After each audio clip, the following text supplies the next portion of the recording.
When Trump said today that, like, what's next? They're going to take down a statue of George Washington. It's like they took down a statue of Robert E. Lee, and everybody's freaking out. What's next? We're going to take down a statue of George Washington? You're like, what?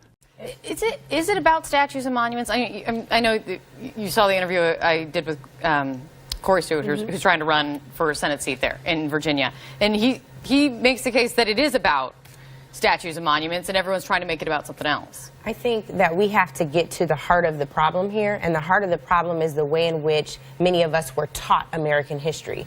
American history is not all glorious, and even though I love John to death, I couldn't disagree more about George Washington. George Washington was a slave owner, and we need to call slave owners out for what they are. Whether we think they were protecting American freedom or not, he wasn't protecting my freedom. I wasn't someone who, my ancestors weren't deemed human beings to him. And so to me, I don't care if it's a George Washington statue or a Thomas Jefferson statue or a Robert E. Lee statue. They all need to come down.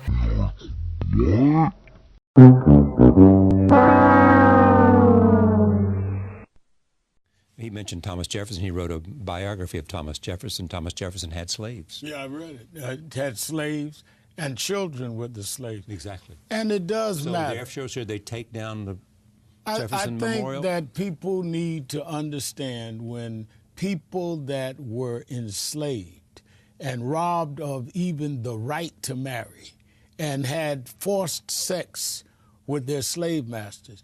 This is personal to us. My great-grandfather was a slave in South Carolina owned by the family that ended up, Strom Thurmond was one of them, a newspaper had discovered it.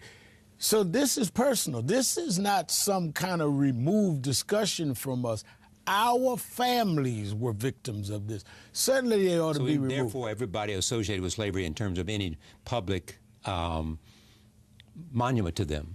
When you look at the fact that public monuments are supported by public funds, you're asking me to subsidize the insult of my family. Thomas Jefferson had slaves. And I would repeat that the public should not be paying to uphold somebody who has had that kind of background.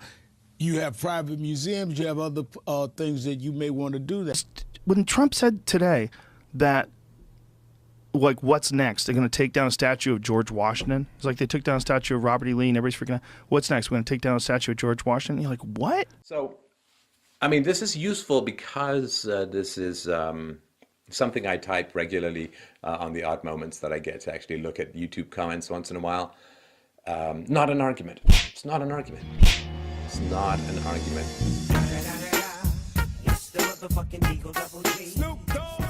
And this, I have to keep reminding people of this because this sort of empty sophistry is really destructive to human discourse. You know, it's like two people are playing an excellent tennis match and then someone just runs in naked with fireworks tied to their ass doing cartwheels. I mean, I guess it's distracting, but it doesn't exactly add to the quality of the tennis game. Or, you know, people playing a match, of a chess match, and you come and throw the board up in the air.